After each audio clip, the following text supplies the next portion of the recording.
Hey everyone, it's Cyrano, and today I'm going to do a review on Diablo 3. The first thing I'll do is I'll talk about... Well, we'll take a look at the combat here. This is the monk class, and there's something that really bugs me about it. And all the combat attacks, they look flashy, they look fine, but the big issue is I'm dual-wielding weapons here, or I'm using a staff, and it just doesn't show in the combat animations. And this is just disappointing. It just turns all my weapons into just stat-based items that I just don't even care about, really. When I was looking forward to this game, I was looking forward to a staff-wielding monk, something that I played like in Diablo 1. And even if I have the stuff equipped, I'm hitting with my fists. It makes me want to bang my head against the table. It's like, what kind of a person would be carrying around this huge staff just to hit someone with their fists and never use it? Anyway, with the combat system, as you level up, you get new skills and runes which tweak your skills, and you can change these whenever you want. You aren't really locked into using certain skills. Now this is great initially because you can try everything that you want, but eventually you're going to find skills that you like and that you're going to use all the time, and what happens is there's just no further way to specialise your character. They've done this so that people don't try and use cookie cutter builds, but there's builds up for this on the internet right now anyway, and people use those builds whether they can change their skills quickly or not, whether there's a deep in-depth system or not. People are still going to use cookie cutter builds. And I think it's a great idea when you're leveling up to be able to just see what skills do what. But when you get to max level, there should have been a specialization system, because you would have figured out what skills you like and you would have wanted to improve upon them.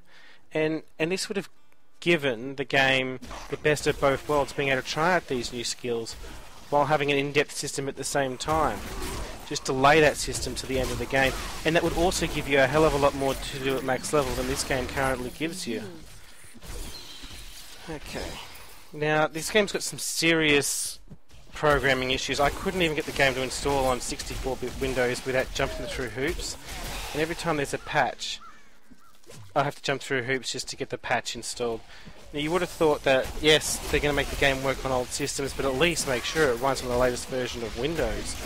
I've got 3 computers here. I'm only able to play this game on one of them because it's just not worth the effort. I had to get refunds on my other copies of the game because I just could not be stuffed jumping through hoops just to get the game installed. So if you've got 64-bit Windows, Vista, definitely stay away. Windows 7, you may be able to get it running. Now, the game's changed a lot. It's about going after champions, really, which will drop you loot and give you a buff when you're at max level to drop even better loot. Now, this is good because you don't sort of have to do those boss runs, but it also makes the bosses completely useless. Every boss I've come up against has just left me going, okay, I killed the boss, it was easy, so what? I mean, I want my bosses to be terrifying. I want to go, oh shit, I have to fight Diablo now? But it's not like that.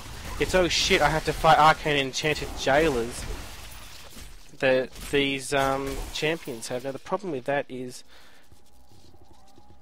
you come across some really easy champions and you come across some really stupefying hard ones with immunity and the like, and it just leads to a game where, okay, I've come up against some hard champions, I'm just going to either go around them or I'm just going to reset the game and start again.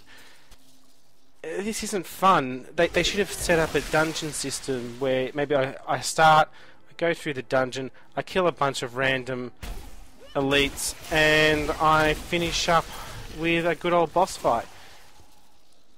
And give people a completion bonus for, say, killing 5 champions in the dungeon run, killing the boss, and then giving them extra loot for completing the whole dungeon. And this would have just stopped people just spamming out bosses. But instead you have this random, okay, some are easy, some are hard champions, and it's not really that fun. Because it's either incredibly easy or you just get one-shotted.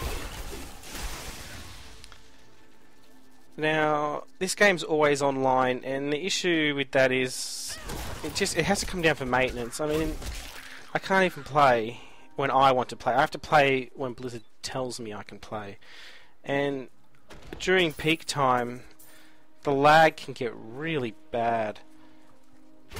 300 or 400 milliseconds for me. And it just, when you can get one shot by some of these champions, it just really degrades the experience. I guess I'll talk about the skills, the items next.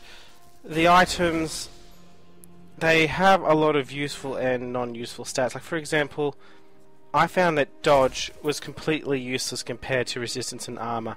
There's a lot of enemies which put stuff on the ground, novas, that sort of thing, which you can't seem to dodge. And just by going from dodge to extra armor, which even has diminishing returns, just made a huge difference. And it's not just dodge that has this sort of problem. Things like increased attack speed are incredibly powerful compared to some of the other stats, and generally the game devolves into just stacking your primary stat and stacking resistances and stacking hit points. This system was supposed to give you more options on what to use, and it just doesn't seem to be there. It just seems to be the same few stats that you want to get on your items, and that's it, and everything else can go to hell. Now, the problem with the gear-based system is I've barely found an item in this game that has been useful for me, that I've gotten excited about. The auction house in this game is littered and littered with cheap, powerful items. And you can just gear yourself up with that. And this just kills the whole system for me, because the game has devolved, because of the auction house, into not an item hunt for yourself, but an item hunt for someone else. Is this item that's just dropped good for someone else? That's the way you approach this game. And then you have the option of either putting it up for real money or putting it up for gold. Now, you got to be crazy not to put this stuff up for real money, even if it's just Blizzard credits that you're going to get, so you can buy your other Blizzard games on the cheap. I had an issue with this game is as soon as I attached it to my PayPal account, I ended up getting unauthorized transactions from Blizzard on my PayPal. So I would just warn anyone about it. I know other people have had some problems, and there's other people who haven't had any problems. All I know is that there was a problem for me. There is a crafting system in this game, which you'll see right now on the screen. You can disassemble your items and then rebuild them into better items, even legendary items. But the problem is, it's the auction house. It just kills all these useful features, because it's usually just so cheap to go buy your gear online. I didn't think the auction house would actually make Diablo worse, but it has. And you can say that yes, you could do that in Diablo 2, go out and buy some things, but by making it that easy to put items up and that easy to purchase them, you've made it a real central part of the game, and I think it really has killed the item hunt. It's just not as exciting as it used to be. This is Cyrano, and I'd like to give this game a 5 out of 10. I'm a bit disappointed, mostly because I had so much trouble just getting the game to run, and if you can't even get your game to install on someone's computer, I mean, they're already going to be really pissed off with you before they even get into the game, and that's no way how you want to start a rapport with your customer, with your gamer. You want to have an easy install, and you want to have a good gameplay experience. And to me, Diablo 3 is a shell of a game. There's a great shell there, but as soon as you get past that outer layer, the inside is just bleh. It's just not good. And I think this game is really going to need an expansion pack to fix it up, and I don't even know if that's possible. Thank you for listening.